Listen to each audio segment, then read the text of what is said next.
Buonasera a tutti, ecco, siamo qui per questo nuovo appuntamento di Arte Trevi dedicato appunto a Edgar Honetschlager, gentilmente suggerito, consigliato inizialmente da qui al mio fianco Mauro Codognato, che non ha bisogno ovviamente di presentazioni. Questo è un evento che ci fa molto piacere perché in questo caso è anche un incrocio, una sinestesia tra la mostra che appunto si tiene al Macro di Edgar e questo film che appunto ha visto al Cinema Trevi l'anteprima mondiale, lo Sferiz. Diciamo era un film particolare, on the road, un film quasi nel film, nell'arte. Insomma, a mio avviso, ecco, a me ha ricordato, insomma, da un punto di vista prettamente cinefilo, insomma, rappresento la Cineteca Nazionale, una rivisitazione anche in chiave europea del cosiddetto cinema on the road, che ci ha abituato a essere spettatori negli anni 60 e 70. Però, ecco, in questo caso è un film che il paesaggio diventa ancora più protagonista del cinema americano. È un paesaggio appunto che si muove e che appunto potete vedere nella mostra della Macro una sorta di ingrandimento ancora più dello schermo, quindi è anche un gioco di scatole cinesi e contestualmente è un film che in un certo senso scavalca già gli estremismi del cinema on the road americano, che da una parte appunto vedo in strada doppia corsia di Monty Hellman, c'è l'ultimo sorpasso e la pellicola si brucia. Ecco, questo poteva essere un esempio di una sorta di tableau vivant che, come dire, l'immagine si brucia e si annichilisce. Ecco, Edgar mi pare che vada oltre, come vada oltre a un altro film on the road che era Electra Glide di William Gershaw, l'unico film che ha fatto questo impresario poi musicale, in cui c'è il ribaltamento insomma della cultura hippie di Easy Rider, Libertà e Paura, in cui a essere ucciso non è un hippie, due hippie in motocicletta, ma è appunto un poliziotto con effetto di nanismo ucciso invece da degli hippie drogati alla Charles Manson. Ecco, diciamo che in Edgar invece c'è tutta una chiara rivisitazione di questo cinema on the road, ma anche di tutto quello che ha rappresentato il melò americano, il Douglas Sirk, tutto il cinema di Hollywood e non solo. Ecco, avete potuto vedere anche l'altro film, quello del 17, lo sguardo di Edgar, che è quello che poi è anche in Lo Sferiz, ma in altre numerose sue opere, è quello di uno straniamento, è quello di vedere come il mondo per la prima volta, sia che esso sia la Cina, sia che esso sia il Giappone, sia che esso sia l'Italia o l'America agognata, sognata, trasognata. E c'è sempre uno sguardo anche ironico, sardonico. È come se Edgar avesse fatto una sorta di melting pot delle varie culture, delle varie radici, e insomma avesse allungato la mano, che può essere uno schermo, un manifesto, una locandina, una pittura, un'installazione, e come dire, e ci avesse fatto sentire sì diversi, altro da noi, ma anche molto molto vicini, e di questo lo possiamo ringraziare. Grazie Edgar. Lascio la parola adesso ad Alessandra Mammì, che ovviamente è la nostra curatrice speciale di questi eventi di Arte Trevi, e che ringraziamo sempre, e che appunto modererà l'incontro con gli ospiti che abbiamo qui stasera. Grazie. Per me in particolare è estremamente importante questa coincidenza, e soprattutto questa coincidenza con il lavoro di Edgar fra un lavoro filmico e un lavoro nello spazio di una mostra. Tutto quello che abbiamo fatto fino adesso non era presentare degli artisti che lavorano con il cinema, ma era presentare quegli artisti che si pongono il problema del rapporto con il cinema. Sono 100 anni che noi siamo stati monopolizzati, il nostro inconscio è stato colonizzato dal cinema, e quindi è evidente che per gli artisti questo è, come dicono gli inglesi, un elefante nella camera, cioè non possono fare a meno di confrontarsi col cinema.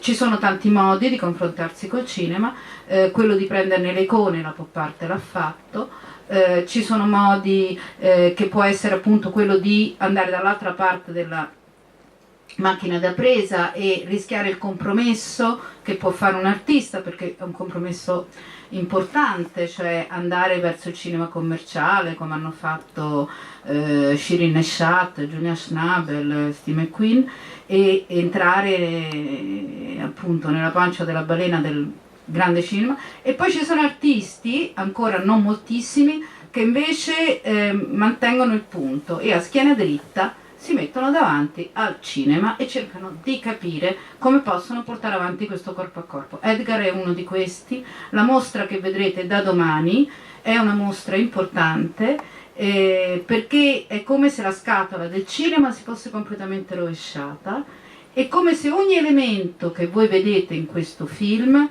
si legittima come opera d'arte. Non è la messa in scena della scenografia che abbiamo visto, no, ogni cosa lì è un'opera a sé.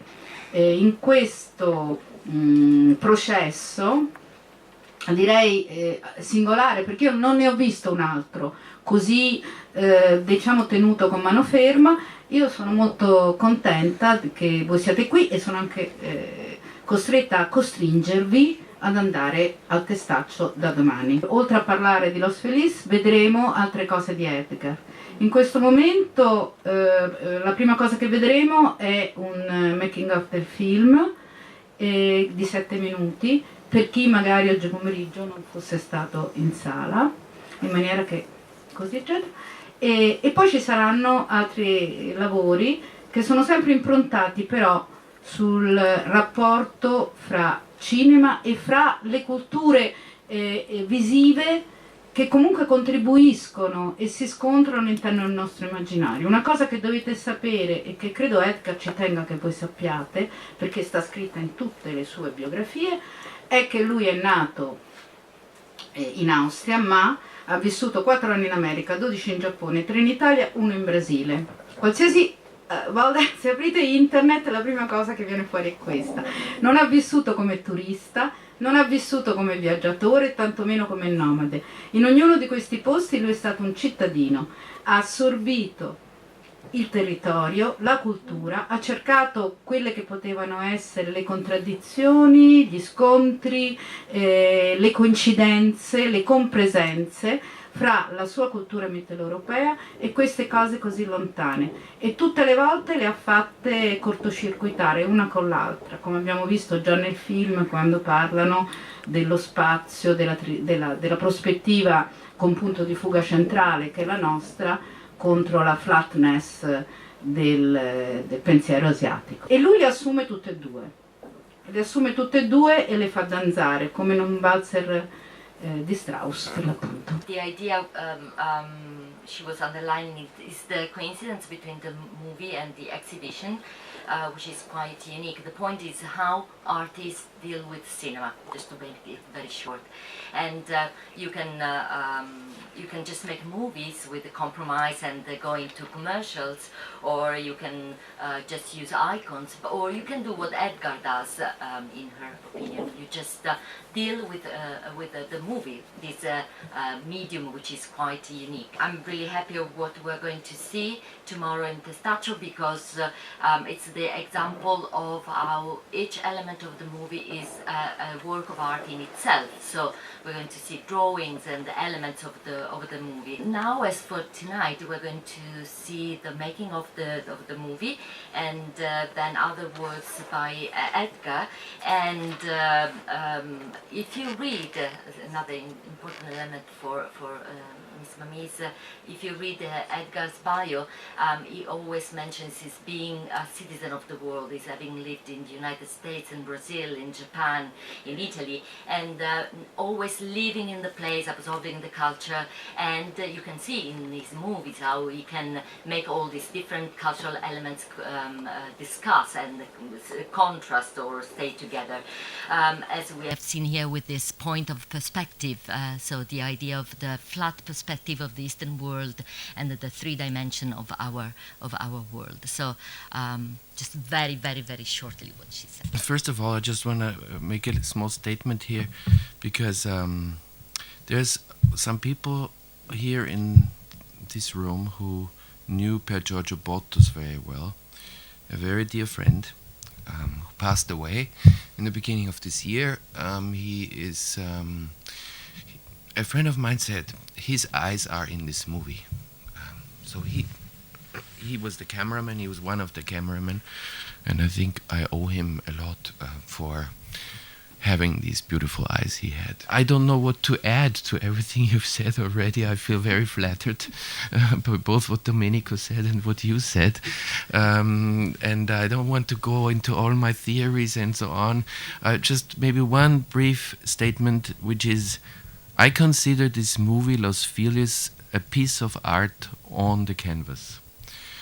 So, and that's why it's a bit of a difficult piece, because we know that, like you can show a video, you mentioned different ways of digesting this way, but, I really consider it, film is art in general, but as you pointed out, an artist who made a movie, but it's performance, it's drawing, it's almost everything what the arts somehow can do, also sculpture, of course, everything's in there, and but I don't want to necessarily show it in a gallery or in a museum. I like it to be in a movie theater, and being aware how hard this is for an audience. Prima, io sono estremamente felice di essere qui, ma prima di iniziare desidero ricordare un amico che è amico di molti che sono qui stasera, Pier Giorgio Botto, che ci ha lasciato all'inizio di quest'anno.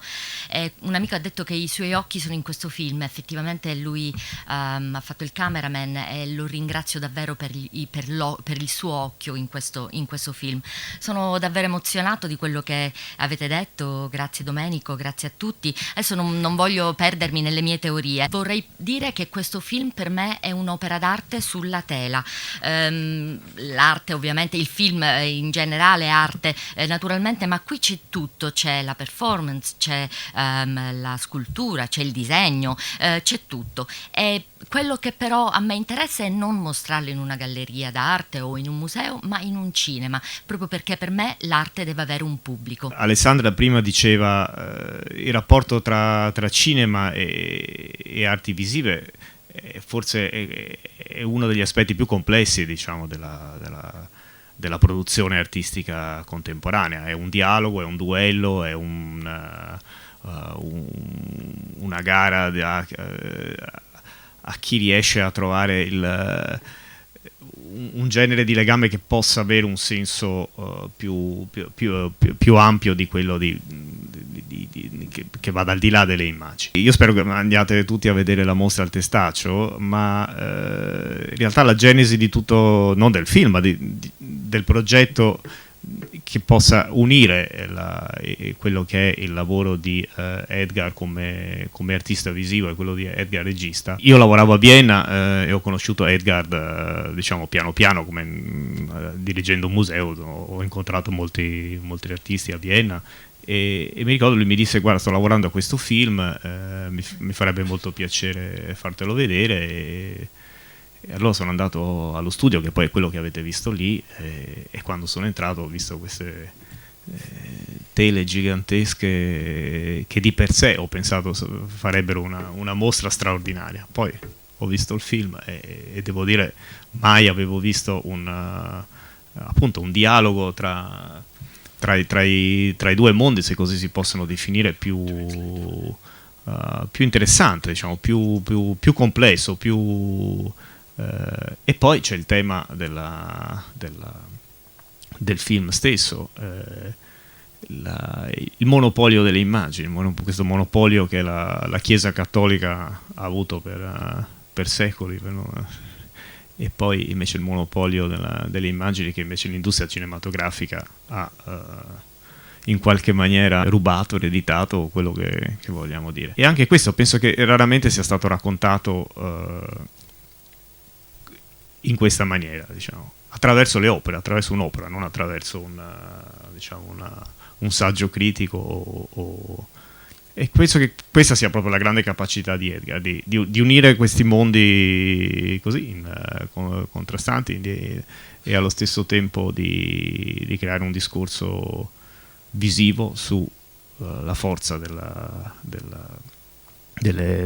opere visive. Al tempo subito ci siamo detti: questa mostra deve andare per forza a Roma, perché che chiaramente essendo il centro di tutto, se non altro del passato, del monopolio passato, dove abbiamo detto dobbiamo assolutamente, e ci siamo messi subito, no, a lavorare per fare la mostra che da Vienna potesse venire a Roma. I just thank you now. This is a moment to say thank you.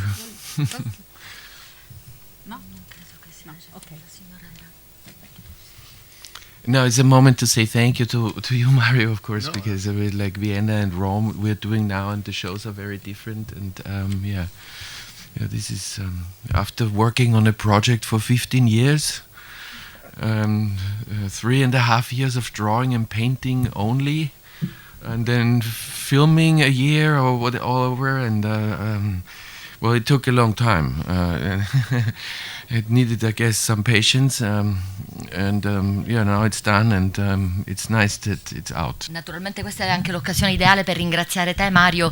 Vienna, Roma, insomma siamo riusciti a fare questa, ci è voluta tanta pazienza in questo progetto, ci ho lavorato 15 anni, 3 anni e mezzo solo per disegnare, dipingere, 1 anno di riprese, insomma finalmente è fuori, è fatto. Nel film ci sono tante citazioni di film, quasi tutti hollywoodiani, Mago di Oz, quelli che ho riconosciuto, L'uomo del banco dei pegni, Via col vento, poi probabilmente tantissime mi sono sfuggite.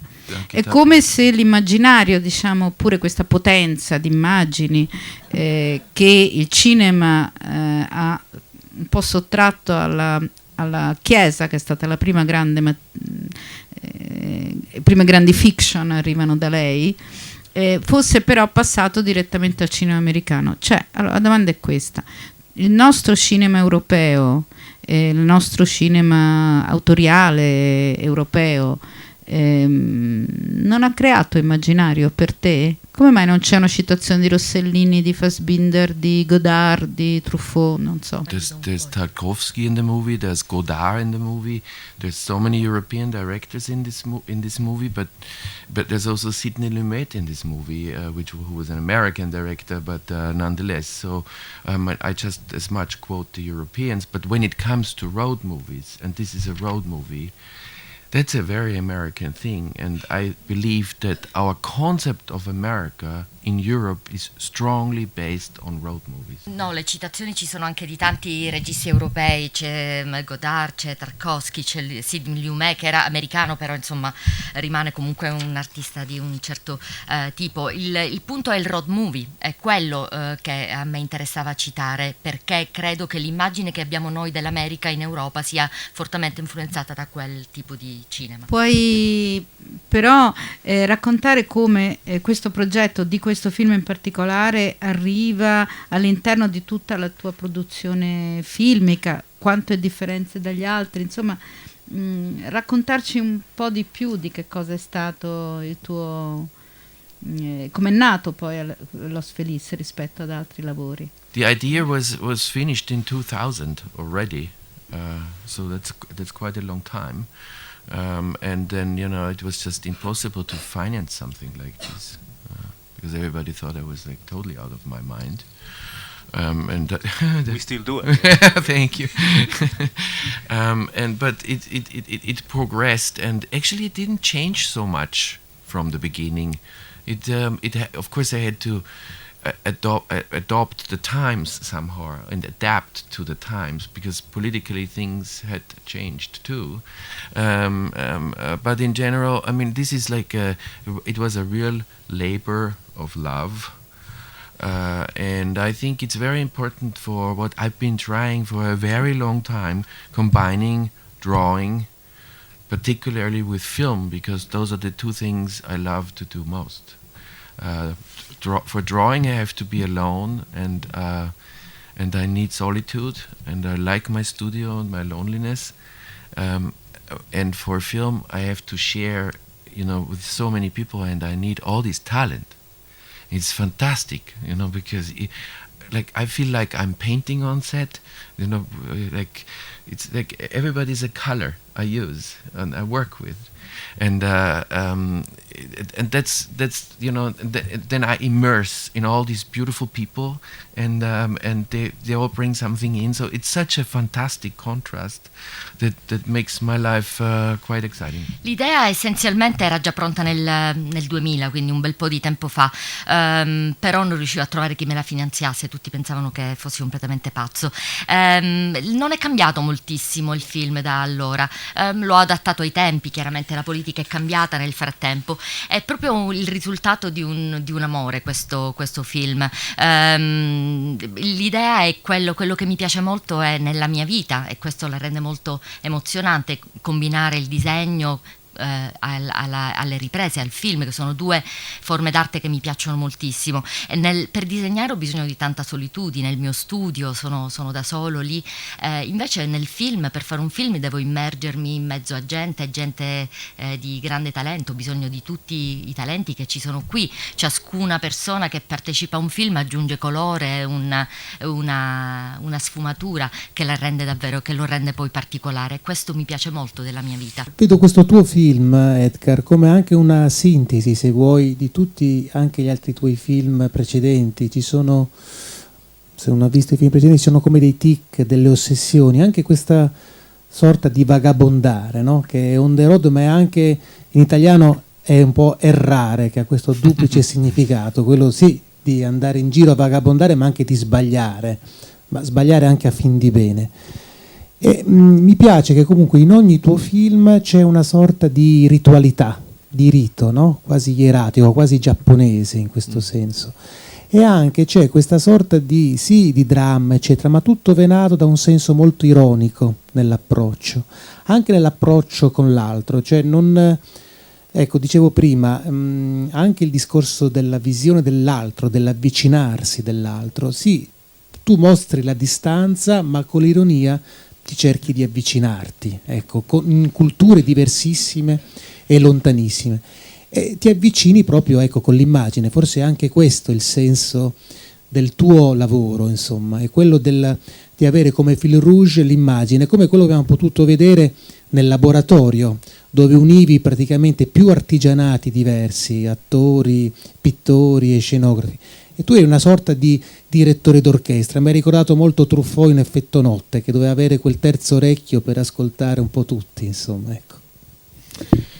Yeah, first about symbolism, if you move to Japan, most of us have a lot of experience, like let's say to go to the United States, but you always stay in the Christian world. I mean, many people travel to Japan and go to the East, but if you live in Japan for a long time and then there's all these rituals you don't understand in normal, life. I'm not even about talking about forms, but how people behave when they meet and so on. And for me, it was like a huge jungle in the beginning. I couldn't understand anything, so I just invented my own rituals to go against it. Not to go against it, but to make it understandable for me, myself. And that's in my movies, of course. And the irony you were talking about is, I really try to, in a very naive way, sometimes, of course, I believe, to work on very essential questions of our human existence. And how can you deal with those without using irony? Otherwise you're totally lost, I guess. Innanzitutto il simbolismo. In genere quello che capita più spesso è di viaggiare negli Stati Uniti o comunque nel mondo cristiano, ma se si vive in Giappone è incredibile, non immaginate nemmeno quanti riti facciano parte della quotidianità, non solo le occasioni formali, ma nella quotidianità, nella loro vita. I giapponesi hanno tantissimi riti e all'inizio io non ne capivo niente, mi sentivo come in una giungla e quindi mi sono creati i miei riti. Ho creato i riti che capivo solo io, però non per andare contro i riti, ma per potermi orientare, e ci sono tutti nel film. E poi l'ironia, cerco di lavorare di riflettere su temi centrali della vita dell'uomo, e come si può farlo senza ironia? C'è una cosa però che mi interesserebbe capire meglio, perché c'è una parte, un personaggio di questo film che è molto importante, ed è il suono e le tue scelte e le scelte musicali, che secondo me andrebbero spiegate meglio, perché ho avuto, insomma, mi sembra che abbiano un ruolo centrale, non di musica a commento. Well, the music comments a lot in the movie, and it has a clear and very strict concept. In the beginning, you have Strauss, and this is it's just an amazing, beautiful song. I wish you could understand the German Schwarzkopf is singing. It's all about solitude and loneliness and so on. And then you have Stravinsky, Le Sacre de Breton, and this is essential, of course, in music history, because this was the first time in music history that God was denied. That's why it was such a scandal when it came out in Paris, among other things. And then I use a contemporary classic musician called Peter Ablinger, who bases his music on Cage, Feldman, Stockhausen, and his concept is, in a way, to break the rhythm of my pictures. That's what I wanted, actually. That's why it's sometimes a little bit hard to digest. But in between, I have moments of what I would call kitsch, because Strauss, Stravinsky, and then Mozart at the end, and Mahler are, of course, the basis to all Hollywood movie for 100 years. I needed some music, though, in moments like when the three cardinals stand on top of each other. I used music by a very talented lady called Florencia Di Concilio from Montevideo, who lives in Paris, trained in the USA, and she does Hollywood music. So if I use her music to create the kind of emotions that one is used to from watching Hollywood movies. So it's, it's those three elements that more or less, try to embed the movie also in what music means to us. In film. La musica commenta molto il film e lo schema è molto preciso. All'inizio ci sono Strauss, vorrei che potesse capire le parole di questa canzone che sono molto belle, parla della solitudine. Poi ci sono Stravinsky con la Sagra della Primavera che come sapete è fondamentale ed è destò molto scandalo perché è la prima opera musicale in cui si nega, è la prima volta che si nega l'esistenza di Dio. E poi ho fatto riferimento a un compositore contemporaneo, Peter Ablinger, la cui musica nasce da Cage, da Feldman, da Stockhausen, e l'idea è quella di rompere il ritmo delle mie immagini, che era esattamente quello che volevo, anche se a volte diventa un po' difficile. E a questo ho inframmezzato un po' di kitsch, perché se ci riflettiamo i pezzi che ho usato da Mozart appunto a Mahler, Stravinsky sono stata la colonna sonora della maggior parte di film hollywoodiani e li hanno anche un po' maltrattati, questa musica è stata anche un po' maltrattata. E poi il terzo elemento musicale è questa compositrice Florencia Di Concilio, che è di Montevideo e che scrive spessissimo musiche per i film hollywoodiani, che è la musica che c'è quando ci sono i tre cardinali. Ecco, e quindi ci sono tre modi diversi di rimandare alle emozioni e alla musica che noi siamo abituati a sentire nei film americani.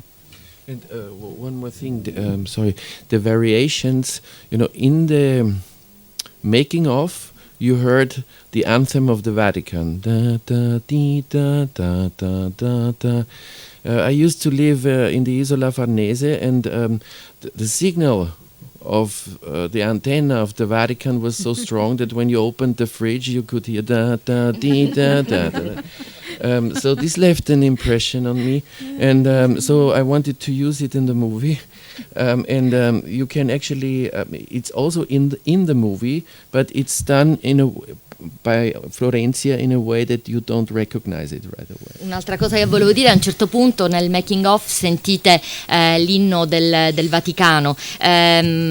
Io abitavo, quando vivevo a Roma, abitavo all'isola Farnese e questo suono era talmente potente che aprivo il frigorifero e usciva da lì, quindi chiaramente ho voluto in qualche modo, mi ha impressionata questa cosa, ho voluto riportarlo nel film, e Florencia a un certo punto fa una variazione su questo tema che è molto, molto delicata, non si sente, però c'è anche nel film. A proposito di ironia, che comunque è un altro filo rosso del lavoro di Edgar, tanto che è vero che ha fatto un road movie, ma un road movie dove la macchina è ferma, quindi già questo ci dimostra il paradosso. Un altro suo film che si chiama Beijing Holiday, dove lui porta a spasso la ex first lady, avevo scritto il nome esatto, ma So Mai Ling, Madame Chiang Kai-shek. Ecco, per Beijing, facendogli vedere quali sono stati i danni del post-comunismo. Io mi chiedo adesso però, perché se possiamo approfittare della presenza degli attori per poter avere una testimonianza da loro su come è stato lavorare in questa dimensione così tra cinema e arte. Vuoi presentarli e raccontare anche come vi siete incontrati, come l'hai convinti? Philip Spall was the devil in the movie. It was a wonderful collaboration. Il diavolo nel film, Philip Stoll.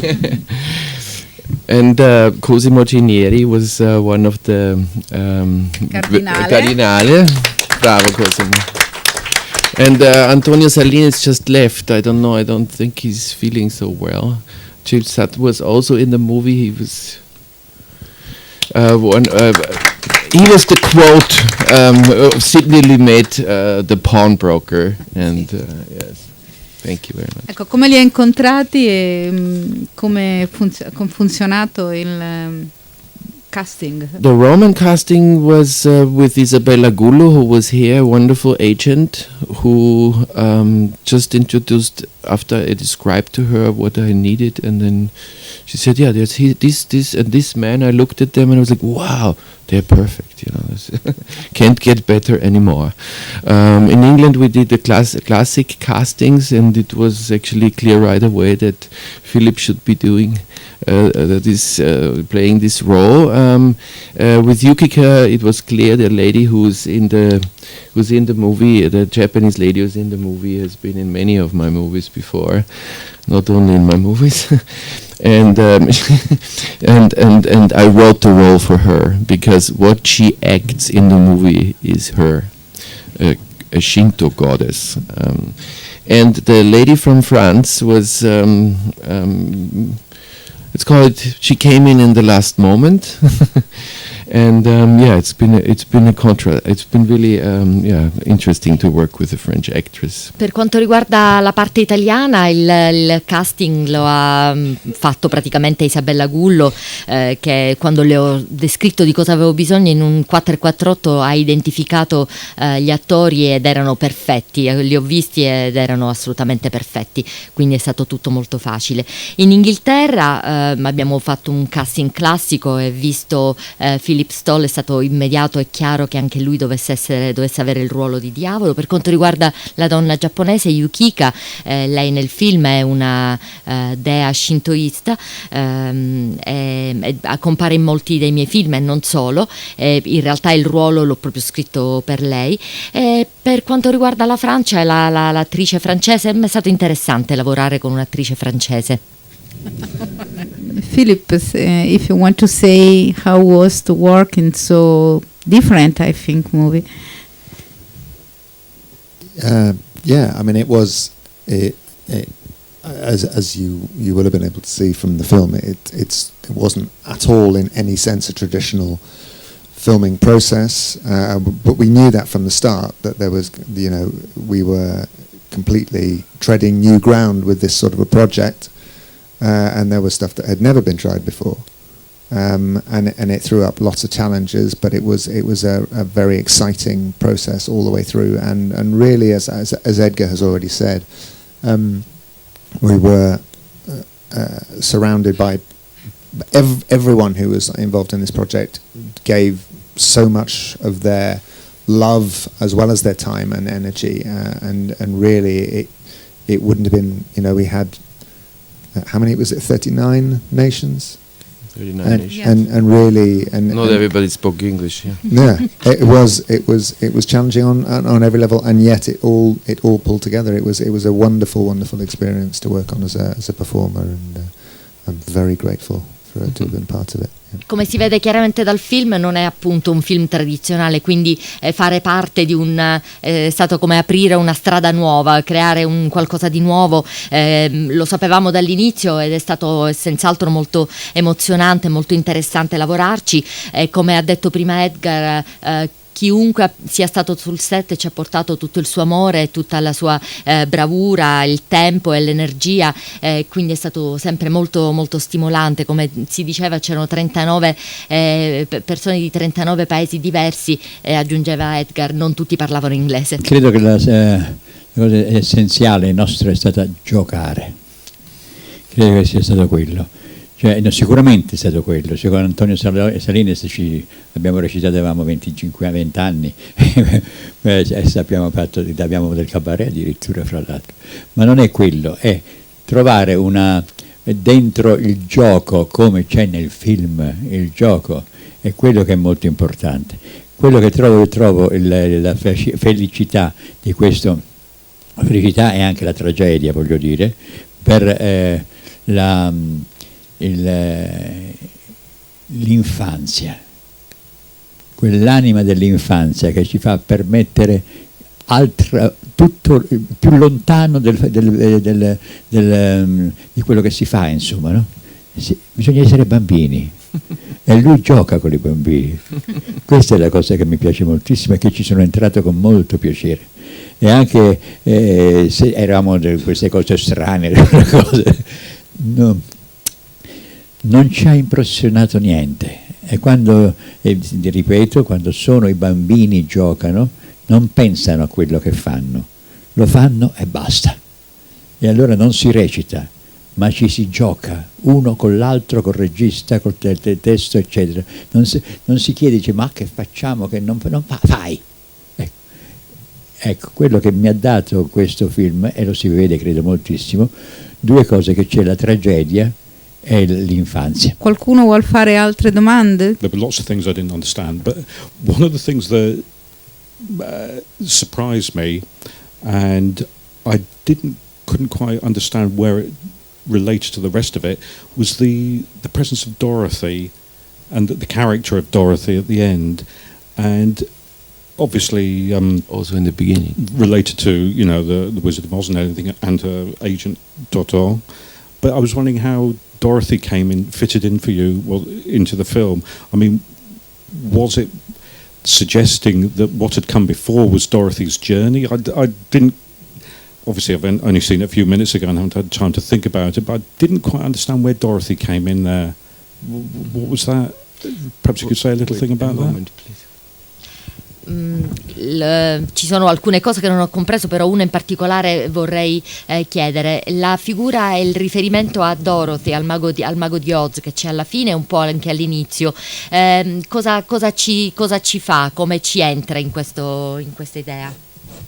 Well, it's so iconic, the figure. I mean, the Wizard of Oz is so important for the American mind, not only for film people. It's just really essential. So Dorothy had to be in the movie, and what I tried to express was, the young lady seeks fame, and then in Hollywood she meets herself as what she had become had she tried to have success. We all know what Hollywood means. It brings in all this talent, but it destroys an enormous amount of people. Talent, and when she looks at herself, in this moment, she has aged. We tried to age her somehow. It's not easy to age a 22-year-old lady, and what she's become is somebody who is is doing Dorothy at celebrity parties or something like that. You know, I've seen so many actors in Hollywood go this way, and that's why I wanted it in the movie, because it's actually very sad. È un simbolo, è una figura iconica, e il Mago di Oz è davvero importante per gli americani, non solo nel mondo del cinema, e quindi doveva esserci. Quello che mi interessava era far vedere come sarebbe diventata se avesse avuto successo in Hollywood. Quindi quello che accade a Dorothy è che lei incontra se stessa, abbiamo cercato un po' di invecchiarla nel film, incontra se stessa come sarebbe diventata, e quella è una cosa, lo sappiamo cosa succede a Hollywood, spesso i talenti arrivano qui e si vengono un po' distrutti, e questo è un po' quello che volevo raccontare. C'è ancora una proiezione che Edgar ha scelto, e questa fa parte di una trilogia che si chiama Colors, History of Chocolate e Masaccio. Quindi noi vedremo Masaccio. And in times of emergency is the last part. Ok, e vorrei che tu la presentassi e anche così spiegassi perché hai pensato che questi 12 minuti, che sono un estratto dell'intero lavoro, che invece dura circa mezz'ora,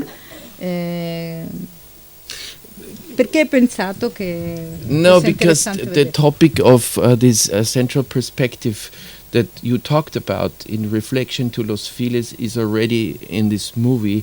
I did called Masaccio in the church Santa Maria del Carmine, in the Cappella Brancacci Cappella. Sì. And I just put two Japanese into this really essential point where Masaccio and Masolino for the first time succeeded in doing creating depth that worked, that really 3D in a way, and I was so curious how two Japanese would react on that when they would be standing in front of it.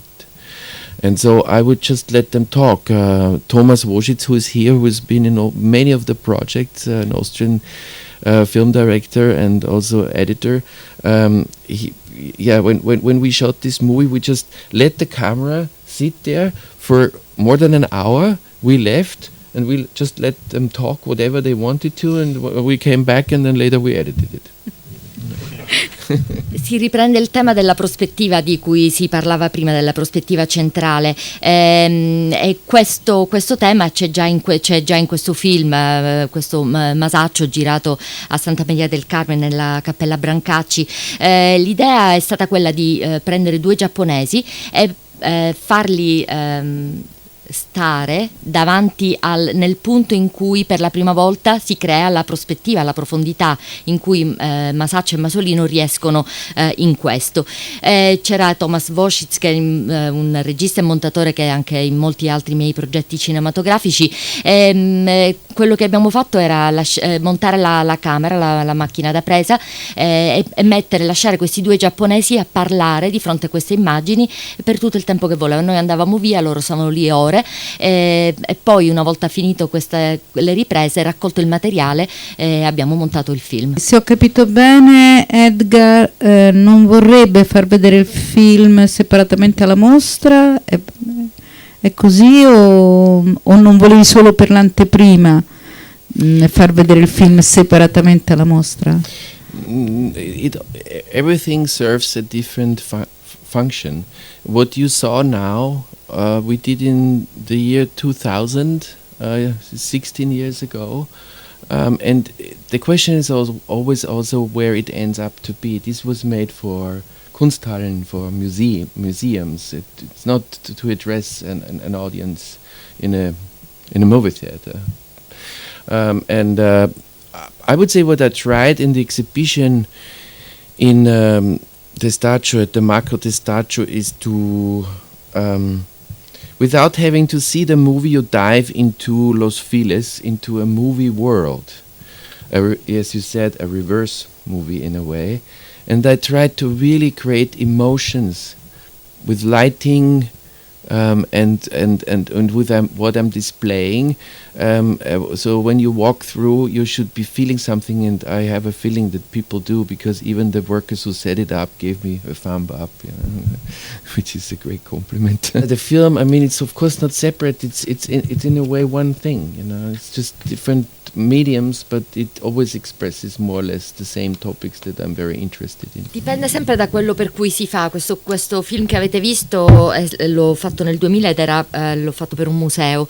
Per quanto riguarda invece Los Feliz, il film e la mostra vanno insieme, e sicuramente andare a visitare la mostra sarà un modo per entrare dentro al film, cosa che ho cercato di fare, di creare quelle emozioni con la luce, con le immagini, con i disegni, cosa che pare sia riuscita, e sono felice. Sì, io penso che sia riuscita. La cosa che direi della mostra è che in realtà anche fa venire, cioè ci crea delle emozioni che non vanno solamente in questo film, ma producono emozioni antiche che riguardano proprio il nostro rapporto col cinema. Ognuno poi avrà le sue, però è veramente un entrare dentro quello che è il cinema, il desiderio di cinema, la grande macchina del desiderio che è il cinema, la fabbrica di sogni che è il cinema. In questo modo, in qualche modo produce. Questa mostra riproduce il desiderio prima ancora, e questo è molto importante. Quindi grazie. Va bene.